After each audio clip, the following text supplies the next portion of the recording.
Hello दोस्तों, मैं हूं किशुन। आपका स्वागत है आज के पॉलिटिकल किस्सा में। तो चलिए आज हम सुनते हैं मोहम्मद अली जिन्ना की पूरी कहानी। मोहम्मद अली जिन्ना 20वीं सदी के एक प्रमुख राजनीतिज्ञ थे जिन्हें पाकिस्तान के संस्थापक के रूप में जाना जाता है।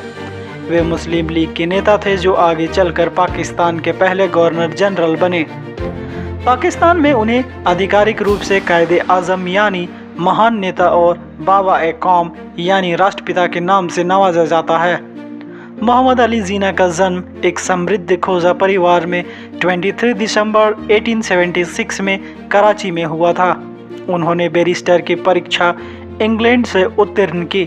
वहां से आकर वे बम्बई में वकालत करने लग गए थे।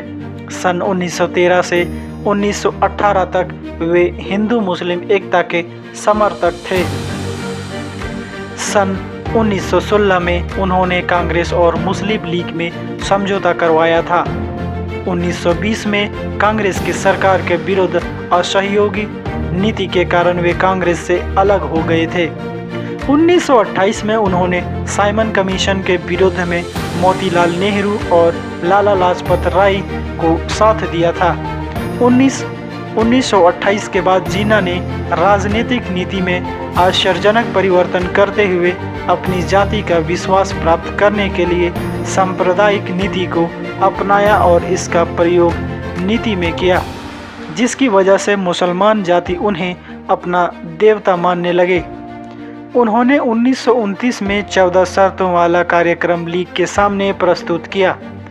केंद्रीय और प्रांतीय व्यवस्थापिका में 1/3 प्रतिनिधित्व मुसलमानों के लिए मांगा और सांप्रदायिक निर्वाचन प्रणाली पर जोर दिया। सन 1935 के अधिनियम के कार्यान्वित होने के बाद प्रांतों में उनका प्रभाव मुसलमानों पर बढ़ने लगा। 1944 में उन्होंने मुस्लिम संप्रदाय को यह समझाया कि संयुक्त भारत में बहुमत के शासन का अर्थ सदा के लिए मुसलमानों को गुलाम बनाना होगा और इस्लाम संकट में पड़ जाएगा।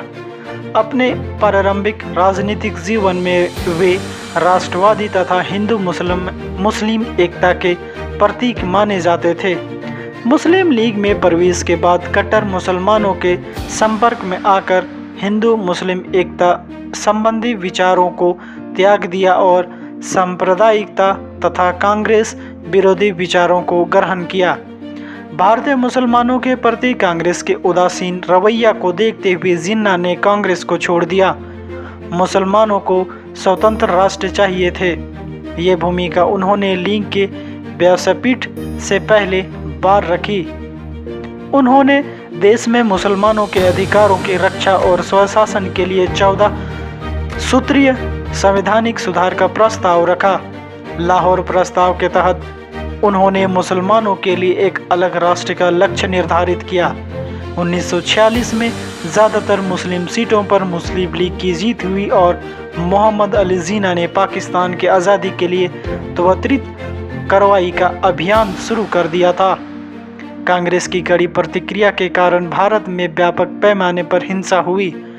मुस्लिम लीग और कांग्रेस पार्टी गठबंधन की सरकार बनाने में असफल रहे। इस समय जिन्ना का आदर बहुत होने लग गया था। मुसलमानों के एकमेव नेता ऐसी उनकी छवि हुई थी। इस प्रभाव की वजह से कांग्रेस और ब्रिटिशों को उनकी स्वतंत्र राष्ट्र की मांग माननी पड़ी। स्वतंत्र पाकिस्तान के वो पहले गवर्नर और घटना समिति के अध्यक्ष थे। 1896 में जिन्ना भारतीय राष्ट्रीय कांग्रेस में शामिल हो गए। जब तक कांग्रेस भारतीय राजनीति का सबसे बड़ा संगठन बन चुका था। सामान्य नरमपंथियों की तरह जिन्ना ने भी उस समय भारत की स्वतंत्रता के लिए कोई मांग नहीं की, बल्कि वे अंग्रेजों से देश में बेहतर शिक्षा, कानून, उद्योग, रोजगार आदि के बेहतर अवसर की मांग करते गए। जिन्ना 60 सदस्यीय इंपीरियल लेजिस्लेटिव काउंसिल के सदस्य बन गए। इस परिषद को कोई अधिकार प्राप्त नहीं थे और इसमें कई यूरोपीय और ब्रिटिश सरकार के भक्त शामिल थे। जिन्ना ने बाल विवाह निरोधक कानून, मुस्लिम को जायज़ बनाने और संडर्स समिति के गठन के लिए काम किया, जिसके तहत देहरादून में भारतीय मिलिट्री अकादमी की स्थापना हो गई थी। जिन्ना ने प्रथम विश्व युद्ध में भारतीयों के शामिल होने का समर्थन भी किया था। शुरू में जिन्ना अखिल भारतीय मुस्लिम लीग में शामिल होने से बचते रहे, लेकिन बाद में उन्होंने अल्पसंख्यक मुसलमानों को नेतृत्व देने का फैसला कर लिया था। 1913 में जिन्ना मुस्लिम लीग में शामिल हो गए और 1916 के लखनऊ अधिवेशन की अध्यक्षता की।